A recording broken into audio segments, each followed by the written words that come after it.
The US is building up its presence in Poland with more than 1,000 military vehicles, including nearly 200 tanks and an entire infantry division as part of the existing NATO force in Eastern Europe. Now, the US general heading up the European deployment there says all that's in response to drills which are set to start today between Russia and Belarus. Adding that a deal is needed, he says, to allow the free movement of troops across Europe, similar then to the same kind of EU's open border Schengen thing agreement. And that would allow US units, if this goes ahead, to deploy on NATO members' territories without, crucially, their country's permissions. Only 5 EU members are set to back the idea as it stands at the moment. Meantime, other developments. American troops are also taking part in Sweden's biggest military drills in more than 20 years. They're called Aurora 17, and they're taking place on an island in the Baltic Sea. Here's Miguel Francis-Santiago on why the neutral nation thinks it needs such a large-scale exercise like that right now. There is a video out there on Sweden, that peaceful, beautiful land full of green fields, good food, and very generous social programs.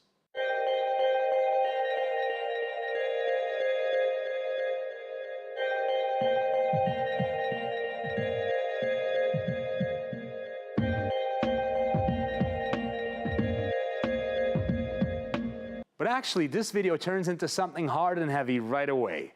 Turns out it's promoting the largest military exercise of the past 2 decades. Order. Vi ska fortsätta utbygga broren. Vi är beredda att göra det som krävs även i de svåraste av situationer.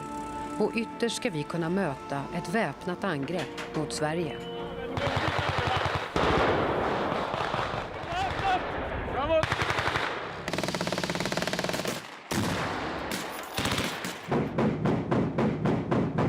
And not just any exercise, but one designed to deal with, I quote, a larger, sophisticated opponent, the one that will approach from the east. 19,000 participants just from Sweden alone, as well as military forces from 8 other countries have joined these drills called Aurora 17.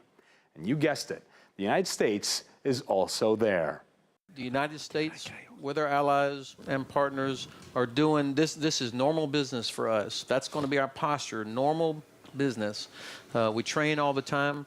We work, soldiers work always to be at the highest level of preparation, not alert, but being prepared. That's our job. That's what you would expect us to be ready, just like you expect the fire department to be ready, the hospital to be ready. Very nice. Business as usual. But not for Sweden. It's getting back its mandatory military draft, which was canceled in 2002. But now in 2018, at least 4,000 Swedes will get the call. Oh, and the Swedish military is now going to enjoy a nice growth in military spending for the next few years. Even the low-key Swedish resort jewel of Gotland, with its sandy beaches and intriguing limestone, has been introduced to the Swedish military. They've been stationed there since 2016, and still to no avail, no attacks have come from the east. But wait a second. There was a Russian spy submarine alert a few years ago. The Scandinavian military went full swing into a large-scale search mission.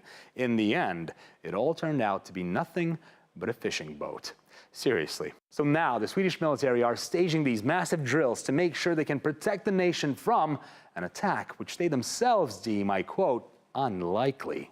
Seems like an overreaction. I wonder what's that about. Perhaps Stockholm taunting a threat that doesn't really exist?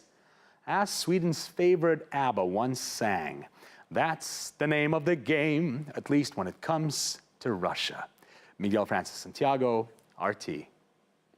But where could it go on a serious level? A Swedish peace activist we spoke to does believe the country risks becoming dangerously militarized because of its ties with NATO. People are upset with the Aurora military drill because it's one more step towards a militarization of our foreign politics, and with adding one extra very dangerous component, which is NATO. There's no scale that is necessary according to me. If it would be 20,000 or 10,000 is not really the question. I would say that military exercises do not make us safer. I think that we are going in the wrong direction. I would say that there is a large lobbyist group for NATO in Sweden.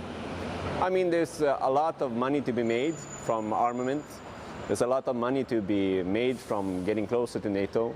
There's a lot of political careers that can be done from playing on the threat.